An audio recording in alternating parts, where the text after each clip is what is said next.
Hi, I'm Xenia, and welcome to my Worlds Together. Here we talk about what life is like in different parts around the globe through the eyes of foreigners and those who were born there. My guests share their unique perspective and experience, things you may never ever find in any travel book. Our episode today is going to be truly exciting. We're going to talk about the land of mystery and divine nature, the place that covers more than 70% of the territory of Russia.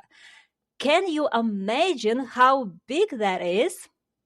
The area, which many think is so cold you immediately want to put your winter hat on just hearing about it.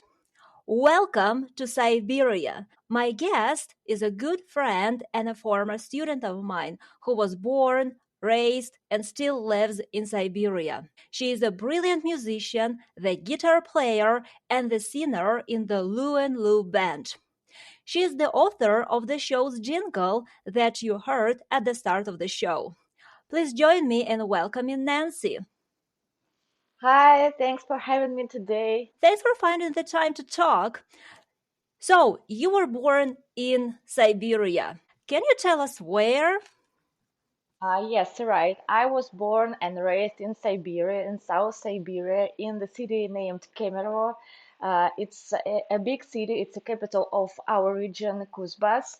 Here we mine coal, and now our city is affluent because of coal and in industrial sector, as I already said. So it's a really wonderful and big city, and it's not like empty city as you might think, or as I know that people in the world believe that we don't hear houses here in Siberia, that we live underground and we don't have buildings, roads. Like in caves, like you guys live in caves. Yeah, but no, of course not. We live civil life like all world lives. For example, we have theaters, we have museums, we have all kinds of entertainment, and we have bars, restaurants, and musical bars actually where we are playing. So um, we have gyms, swimming pools, everything. We have central heating. You might not believe. And running water from in each apartment. So here we live like ordinary life, not in caves. So Well, sounds very cool, right? So it's not just a barren land with nothing there. There are a lot of cool stuff you can do. There are a lot of entertainment opportunities, and there are music bars and regular bars and restaurants and everything you may ever want.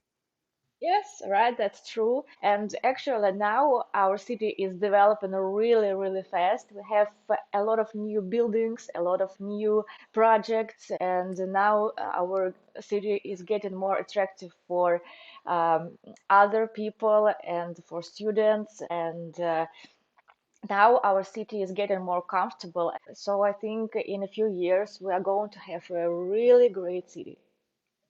Okay, so it's already amazing, and in a few years' time, you're expecting it to become even more awesome than it is right now, isn't it? Yes, that is, yes. So Okay, maybe I will show you the pictures of our city. you know, I would really love to see it with my own eyes, honestly, because after this description, you really want to go to this place because it sounds amazing and stunning and not what you really think it is, right? It sounds amazing. You want to go there, right? Well, there are a lot of myths and urban legends related to Siberia. You know, when I was preparing for the show, I was surprised at the number of those beliefs that people have about Siberia. And it looks like a truly mysterious place. Not all of these things seem to be true. So, we're about to figure out which beliefs about Siberia are real and which ones are just stereotypes that my friend here will bust. In the popular imagination, Siberia has extremely cold winters. What's the coldest weather you've ever experienced? Um, I think I agree with that. It's not a myth. I agree with that statement. So we have really cold winters, but as I already said, I live in south of Siberia, and here we don't have really cold weather. Here I've experienced like minus 45, I think, when I was a child, Wow. in already maybe 5 or 6 years ago. Um, but it's not like ordinary temperature for our region. Um, it's like maybe minus 25, minus 20. It's regular weather in our region. But of course, in the north of Siberia, it can be minus 65. And I know that extremely cold weather was like, I don't remember what years that was, but minus 72. That was coldest My weather. God. Yes, as I'm not mistaken. So it's the record cold temperature in Siberia. Yes, right. Okay, the coldest it has ever been. Yes. And the coldest temperature that you've ever experienced is minus 45. Am I right? Yes, you're right. And okay, guys, I just want to draw your attention to the fact that Nancy lives in southern Siberia. Just imagine it's minus 45. It can get that low in southern Siberia. Can you imagine what it's like in the north? Extremely cold. How do people keep themselves busy on freezing winter days when like it's minus 30 minus 35 out there, and I can't imagine forcing myself go out there when it's cold like that. However, I understand that life goes on and people don't just stay at home the entire winter, right? So they live their lives, they do some things, and life doesn't really stop when winter starts. So, what do you guys do in winter? How do you entertain yourself? What life is like in winter in Siberia? Life is like ordinary life. We work, we uh, go to the cinemas, theaters, to the restaurants. We play in bars. So like other world live.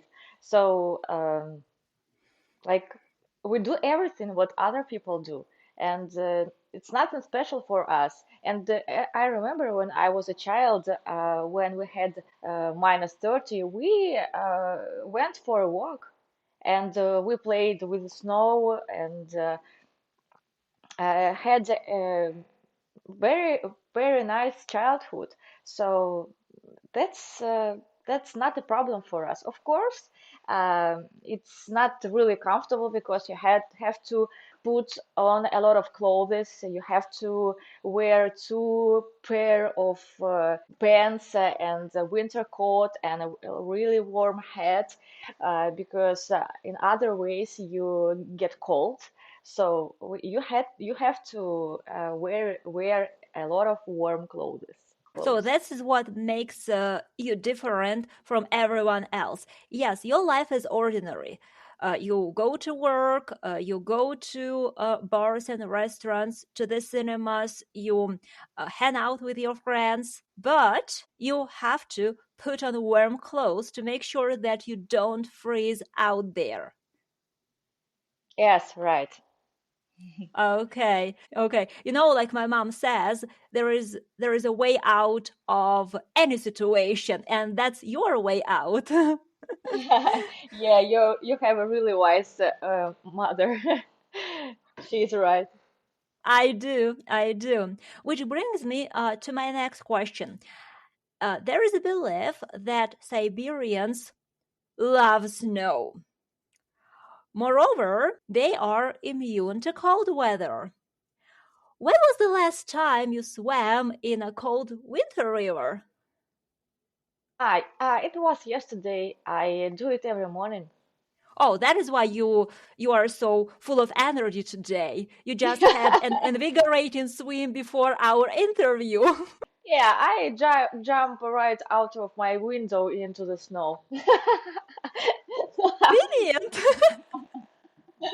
No, of course, I'm joking. So I'm not swimming in the water in the winter, but we have a tradition. It's as I remember, Fluffy Day, something like Epiphany that. Day. Epiphany Day, right? So we break ice in a frozen river or lake, and then dive 3 times, and that gets out of the water. And we do it in January, as I remember, 18th or 19th, no, 19th. 18th. 19th of January. So it's a Russian tradition, and people do that actually. Why? What do they do that for? Some people believe that it cleans their bodies and souls, and some people just to challenge themselves. I think so. It works for people. So and they feel like a new people, and they feel a lot of energy, and their battery charge. So their life battery is charging, and so that's why they do that. No matter how cold it is out there, people still dive in the ice hole. Even if it is like minus 40 outside, it doesn't really stop people from doing that. Yes, right. They do that anyway. And we have the name of this period of time. It's called Крещенские морозы. To translate, it's how I forgot this word Epiphany. again. Epiphany, frozen days. Okay. So And what does this uh, mean? that it means that the temperature in that time is really, really low. Like the lowest temperature in winter. Yes, right. Okay. So, you guys, if you want to experience really extreme cold temperatures in Siberia, go there in January and you might even get a chance to dive in the ice hole to challenge yourself or maybe cleanse your bodies and souls. Have you ever tried it? No, I haven't, and to be honest, I don't want to because um, I don't like to be frozen. So you're So not immune to cold weather after all. yes, but I like as you said that there is a myth that all Siberian love snow, but that's not true. I love snow. I love winter, but I love it when it's New Year's Eve. And for example, my husband, he hates winter. He hates snow. And when the snow is getting started, he's like, "Oh my God, it's snow again! It's winter. I don't like winter. I He's hate depressed. winter." Yes, he's depressed. But I'm happy like a child, and when I see how the big snowflakes is falling down, it makes me happy, and I believe that miracle is already here. So I'm happy like a child, but not everyone in Siberia loves snow.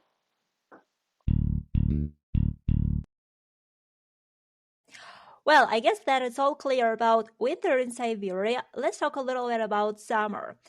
If I have a trip to Siberia in summer, should I expect snow, cold, and bears? If you travel in cities, of course, you are not going to meet bears. And of course, in summer here in South Siberia, we don't have snow in summer. But there was one June, maybe it was 4 or 5 years ago. I cannot remember exactly, but it was snowy in June. So we had snow in June, but that was like shock for all Siberians. So we was, oh my God, it's June already. Wow, why it's snowy again? But it melted down. So it was not ordinary for our region. And in north of Siberia, for example, in the city of Norilsk, there is snow in June. They have snow till June, as I know. Is it far from where you are? I mean, this city of Norilsk, is it close to your city or is it far from your city? It is far from our city. I think maybe less than 2,000 kilometers less, but I don't know exact destination Distance. distance. Okay. Wow. Amazing. Just amazing. There is another popular stereotype that mosquitoes in Siberia are the size of an elephant, or shall I say, the size of a bear. And I came across a few videos capturing so called mosquito tornadoes. Honest to God, it was spine chilling. And there were comments like, let me read them for you. Siberia's mosquitoes are infamous. I wouldn't go there without a lot of potent repellents. Siberian mosquitoes are like mosquitoes on steroids. They put all tropical mosquitoes to shame. After such comments, you wonder how people survive. Yes, I want to use the word survive. There in the summertime. Are these giant mosquitoes a real thing? Or is this just a myth and we have nothing to worry about if we are traveling to Siberia in summer?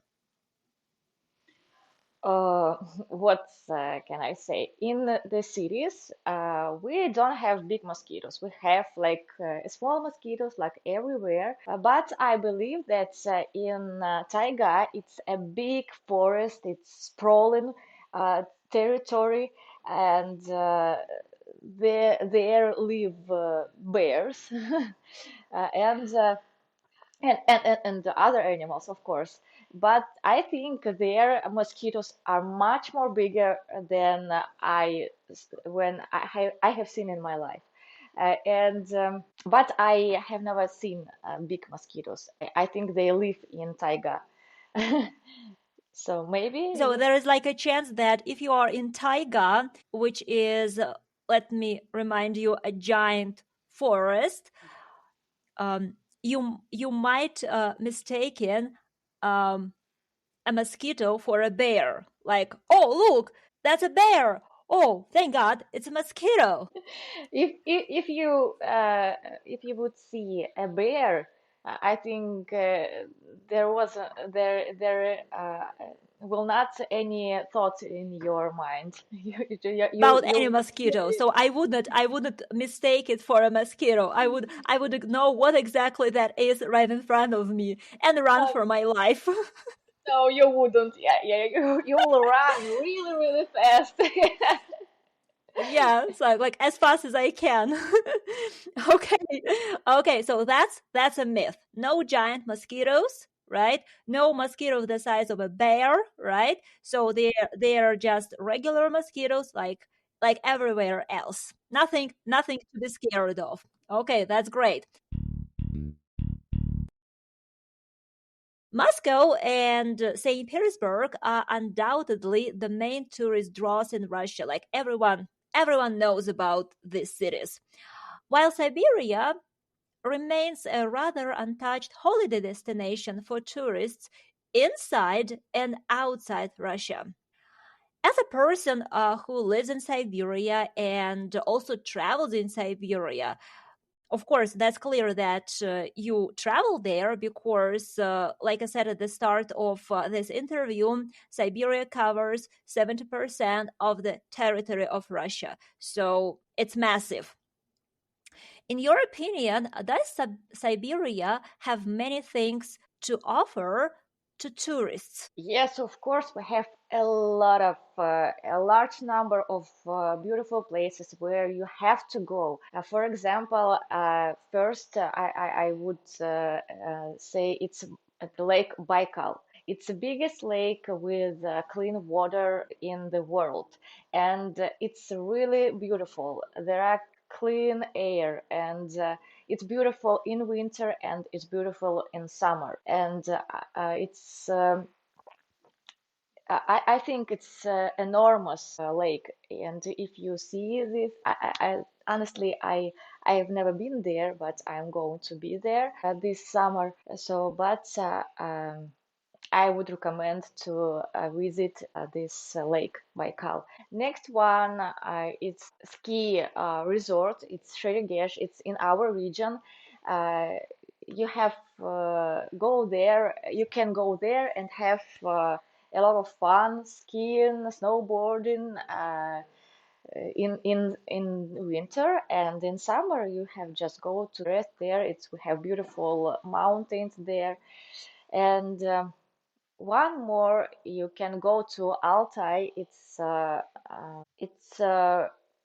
this region has really beautiful nature, a lot of mountains, a lot of rivers, uh, beautiful nature, and you can go there in summer and in winter, and there are so many things to do. Just horseback riding, uh, visit some caves, for example, where first people in this region lived, see beautiful nature, and you can even swim in a cold river. It's a mountain river. In summer, the temperature of this river is like around um, 13, or it can be plus 10 degrees above zero. So you can swim there in this river. Just challenge to yourself. Not like you can start from this first swim in Khatun and then dive into the water in January.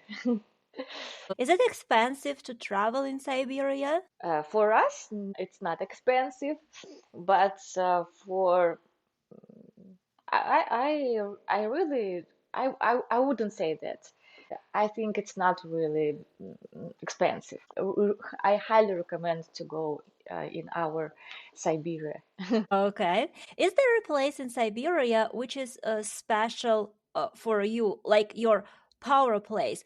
The kind of place you go to get your groove back, like to recharge your batteries, to come back a whole new person ready to conquer the world because you have this much energy and this much power to do that. Is there a place like that? I I think for many, as for me, as for other people, it's dacha.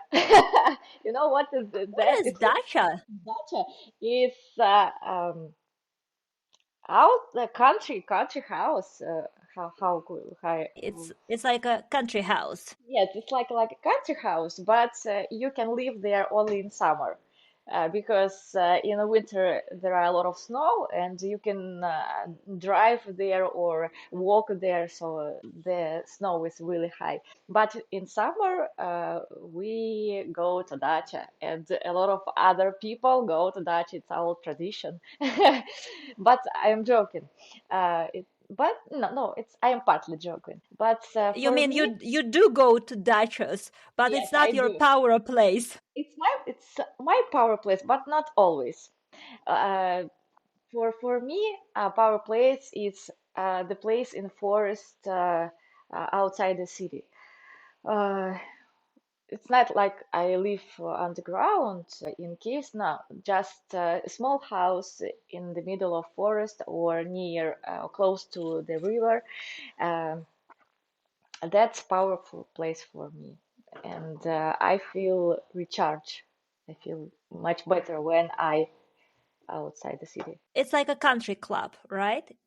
In the forest, you go outside the city to a country club where you can hire a house and stay there for a couple of days. Yes, right. Make bear barbecue, for example.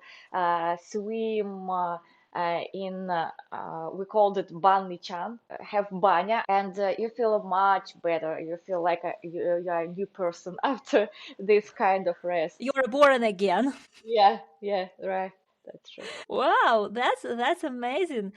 Thank you so much for telling us about Siberia. So many interesting things, things that, like I said at the start, you may never find in any travel guide. Tell us where people can find all of your content, see some pics from Siberia, and listen to your music. First, you can visit our musical page. It's called Lulu Band, and my personal page, Anastasia Guitar. And YouTube, we have there the same nickname. And I think that's all. And I think our music you can listen in Apple Music. We have album there. Okay, that's amazing. Awesome. It's been such a real pleasure talking to you today. Thank you for this conversation. I'm really glad to do that. Thank you. That's the end of the episode. Thank you so much for listening. I'll see you next time.